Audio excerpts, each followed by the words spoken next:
सन 1651 भारत की धरती पर एक ऐसा योद्धा जन्म ले चुका था जिसने मुगलों की सत्ता को हिलाकर रख दिया। ये कहानी है उस शेर की जिसने अपनी तलवार की धार से औरंगजेब के अत्याचार को मिटाने की संकल्प खाई। ये कहानी है छत्रपति शिवाजी महाराज के पुत्र और हिंद स्वराज के अभिमान छत्रपति संभाजी महाराज की। छत्रपति संभाजी महाराज का जन्म 14 मई 1657 को हुआ था। पिता छत्रपति शिवाजी महाराज ने उन्हें केवल एक राजकुमार नहीं बल्कि एक योद्धा के रूप में पाला था। वह बचपन से ही अनेक भाषाओं के ज्ञानी थे और एक योद्धा के साथ साथ एक कवि भी थे।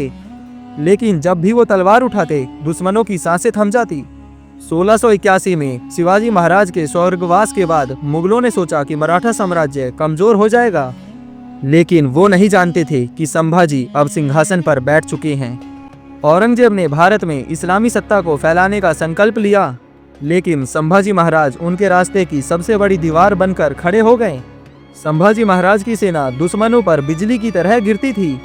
उन्होंने अपने जीवन में 120 से भी अधिक युद्ध लड़े और सभी में सफलता प्राप्त की।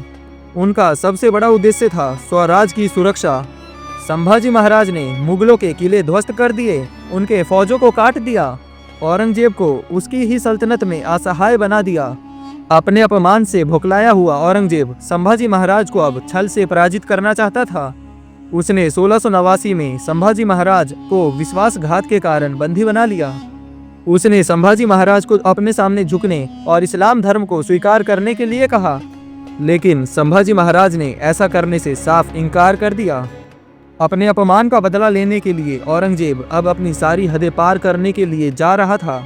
उसने संभाजी महाराज के साथ कुछ ऐसा किया जिसे सुनकर किसी की भी रूह कांप जाए।